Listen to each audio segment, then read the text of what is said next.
Selections from She Persisted, written by Chesea Clinton, illustrated by Alexandra Boiger. Sometimes being a girl isn't easy. At some point, someone probably will tell you no, will tell you to be quiet, and may even tell you your dreams are impossible. Don't listen to them. These American women certainly did not take no for an answer.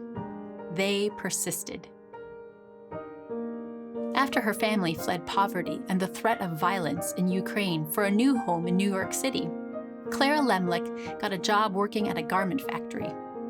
She wrote that the factory's conditions made women into machines, and so she persisted, organizing picket lines and strikes that ultimately helped win better pay, shorter hours, and safer working conditions for thousands of workers, both women and men. She once said, "I am one of those who suffers from the abuses described here, and I move that we go on general strike." After Maria Tallchief's family moved to California, partly to support Maria's dream of becoming a dancer, she was teased by students in school for her Native American heritage, and later was encouraged to change her last name to something that sounded Russian, since many professional dancers at that time were from Russia. She persisted, ignoring all the taunting and poor advice, to become the first great American prima ballerina. She once said, "It never occurred to me to say, it hurts to do that." As a 15-year-old riding a bus home from school in Montgomery, Alabama, Claudette Colvin was expected to give up her seat to a white woman just because she was African American. In her refusal to get up, she persisted in taking a stand for what's right, helping to inspire Rosa Parks to make the same choice 9 months later, an act many point to as starting the modern civil rights movement. She once said, "I knew then and I know now that when it comes to justice, there is no easy way to get it.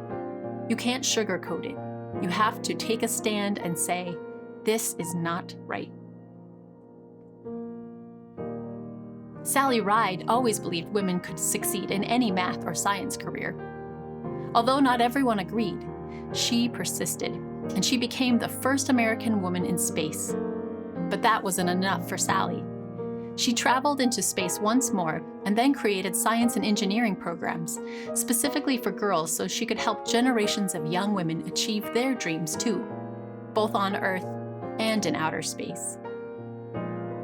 She once said, "Young girls need to see role models in whatever careers they may choose, just so they can picture themselves doing those jobs someday. You can't be what you can't see." Watching fictional judges on television inspired Sonia Sotomayor to want to be a real-life judge when she grew up. She knew she'd have to speak English as well as she spoke Spanish, study hard in school, and manage her diabetes before she could one day wear a judge's robe with a gavel in hand. She persisted, eventually becoming a Supreme Court justice and the first ever Latina to sit on America's highest court. She once said, "I have never had to face anything that could overwhelm the native optimism and stubborn perseverance I was blessed with."